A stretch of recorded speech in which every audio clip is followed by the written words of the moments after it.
दोस्तों एक लड़की जिसकी उम्र 22 साल हुई होती है, जिसकी लगभग 1 डेढ़ 2 महीना पहले शादी हुई होती है, वो अपने मैके होती है, तभी अपने घर पे जब जाती है तो रूम की तरफ जाती है तो उसका गेट बंद होता है।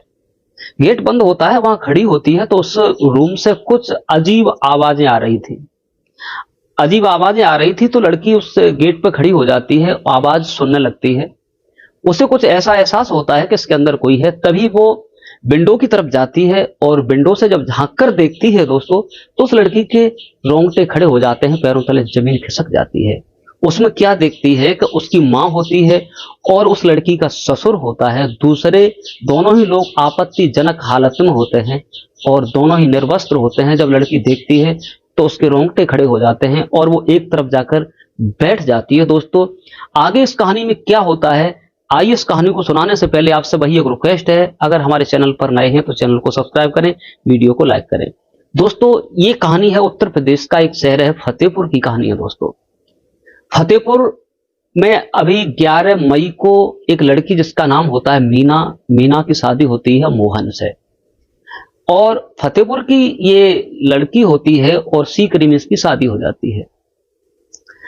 तो फतेहपुर जब लड़की अपनी ससुराल से जाकर आई हुई होती है, इधर उसका ससुर जो होता है, ससुर जिसका नाम राजेंद्र होता है और राजेंद्र की समधन होती है जिसका नाम नीरज होता है। ये पहले से एक रिश्तेदारी के जरिया थे और रिश्तेदारी के चलते उन्होंने देखा लड़की को और राजेंद्र ने देखा और लड़की ने लड़के को देखा था, तो दोनों पसंद हो जाते हैं, दोनों का रिश्ता बन जाता है। क्योंकि जो नीरज समधन होती है, जो लड़की होती है, उसके पिता नहीं होते, माँ होती है। लड़का का पिता माँ दोनों होते हैं, लेकिन समधन जो होती है खूबसूरत होती है, जिसकी उम्र लगभग 40 के आसपास होती है, समधी है, उसकी भी उम्र इतनी होती है। दोस्तों इनमें थोड़ा किसी प्रकार से मोहब्बत हो जाता है। मोहब्बत होने के कारण और शादी समारोह तैयार होता है, लड़का लड़की की शादी होती है, हंसी खुशी से सब आते जाते हैं। लेकिन दोस्तों जो समधन होती है, लड़की की माँ होती है नीरज, ये अपने समधी से बात किया करती थी। कोई भेदभाव नहीं था क्योंकि उस लड़की का पिता नहीं था और तो वो जाता था, पैसे टके से हेल्प भी कर दिया करता था। नतीजा यहां तक होता है कि नीरज और राजेंद्र एक दूसरे के रिलेशन में आ जाते हैं। एक दूसरे के रिश्ते में जब आ जाते हैं तो राजेंद्र जो होता है समधन को कभी कभार दवा दिलाने के लिए बाहर भी ले जाता था, कभी दिल्ली ले जाता था, उन्हें कुछ ऐसी परेशानी थी।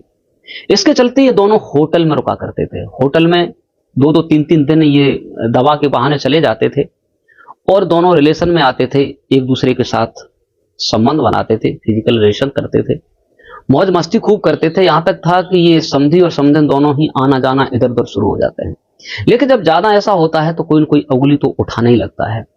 लेकिन बात यहां तक दब जाती है कि कोई है नहीं तो कोई तो जाता ही है।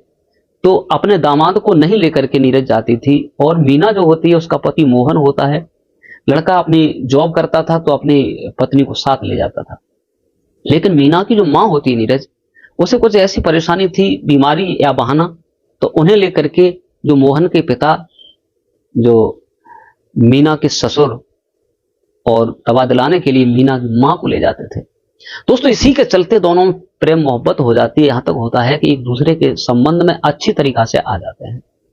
लेकिन जिस वक्त मीना अपने मायके होती है तभी उनके ससुर राजेंद्र जाते हैं और जाने के बाद कहते हैं कि बहू को बुलाने के लिए आए हैं। तो जाने के लिए तैयार होते हैं, लेकिन समधन जो होती है कहती है कि आज रुक जाओ, थोड़ा काम है और उसके बाद 2 दिन रुको और मेरा थोड़ा काम पड़ा है, उसके बाद में आप बेटी को लेकर चले जाना। लड़की जो होती है वही रुकी हुई होती है, लेकिन लड़की को ये नहीं मालूम था कि मेरी माँ मेरे ससुर के संबंध में है, ससुर से रिलेशन है, क्या है क्या नहीं है।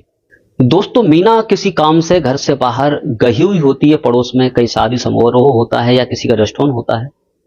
दिन होता है, दिन के 11 बजे होते हैं, रात्रि नहीं होती है।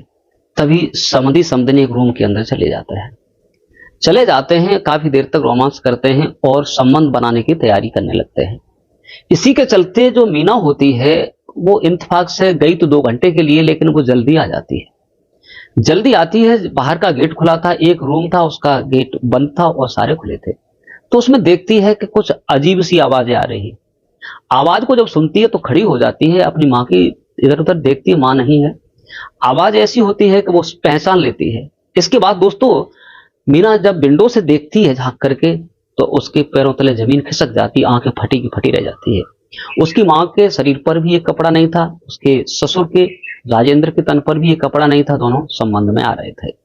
लड़की होती है वो एक जगह बैठ जाती है। माँ जब बाहर से निकलती है, बाहर निकलती है रूम से, तो अपनी बेटी की तरफ देखती है तो झेप तो जाती है, लेकिन अपनी बेटी से कहती है ये किसी से कहना मत। लेकिन बेटी जो होती है, कहते हैं कि कोई बात है, वो अपने पति को बता देती है फोन पर कि ऐसे ऐसे माँ और पिताजी दोनों ही गलत काम कर रहे थे।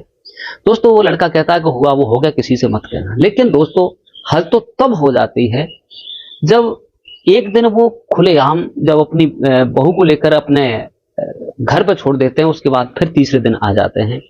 तभी एक पड़ोसी होता है और अचानक आ जाता है। उस समय जो रिलेशन बना रहे होते हैं, संबंध में पारंगत होते हैं, संबंध बना रहे होते हैं, तभी एक पड़ोसन आती है, इन दोनों को रंगे हाथों पकड़ लेती है। वो चारों तरफ चर्चा कर देती है। जब चर्चा कर देती है तो जो समधी राजेंद्र होते हैं, वो होते हैं दोनों लोगों को गांव के लोग इकट्ठा करते हैं और कहते हैं कि ये गलत काम है, ऐसा नहीं करना चाहिए। लेकिन समधिन जो होती है वो बयान कर देती है कि मेरा आदमी नहीं है तो क्या हुआ, मेरे समधी है, मैं तो रिलेशन बना सकती हूँ। दोस्तों इसके चलते जो ये बात होती है थाने तक पहुंच जाती है। लेकिन पुलिस जो होती है अब इस पर क्या एक्शन लेती है क्या नहीं लेती है, ये बात चारों तरफ थू थू हो रही थी। चारों तरफ रिश्तेदारी में ऐसा हो रहा था, क्योंकि कोई अनजान करे तो करे। अब कहते हैं कि अब विश्वास तो किसी पर रहा ही नहीं। अब पुलिस इसमें क्या कर सकती है, क्या करेगी क्या नहीं करेगी, ये तो उनके हाथ में बात है। दोस्तों कहानी सुनाने का मतलब हमारा उद्देश्य ये है कि अब विश्वास आप किस पर कर सकते हो, बेटी पर, भाई पर, पिता पर, पुत्र पर, पुत्री पर, बहन पर, बहनों किस पर, क्योंकि आजकल विश्वास लायक कोई रहा नहीं है। क्योंकि अब पर्दा रहा नहीं, लाज रही नहीं, इज्जत रही नहीं, सब कुछ बर्बाद हो गया। सब लोग अपना अपना मतलब देखते हैं और कहते हैं कि अगर भोजन है तो भूख तो सबको लगती है, लेकिन वो भी मर्यादा में रह करके। अगर पशु भी है, उसे अगर चारा खाना है तो चारा ही खाएगा, न कि मांस खाएगा। इंसान है, भूख लगी है तो भोजन खाएगा। इंसान ने तो सब कुछ ही खा लिया, जानवर खा लिए, अंडे डंडे पशु चारा सब कुछ खा जाता है। ये तो सब कुछ ही पचाने वाला है। दोस्तों कहने का मेरा उद्देश्य है कि आजकल विश्वास कदापि किसी पर नहीं करना चाहिए, क्योंकि आजकल कोई विश्वास लायक नहीं है। दोस्तों ये थी कहानी, मैंने आपको सुनाई है। दोस्तों क्या ये कुरीतियां समाज में फैल रही हैं? बिल्कुल विपरीत हो रही है। मैं सभी से यही कहता हूं कि अपने घर में, अपने परिवार में जागरूकता फैलाओ और समाज में प्रेरणा पहुंचाओ कि ऐसा हो रहा है। खुद सचेत रहो तो अच्छी बात है। दोस्तों आज के लिए बस इतना ही। नमस्कार, जय हिंद, जय भारत। मिलते हैं किसी दूसरे वीडियो के साथ।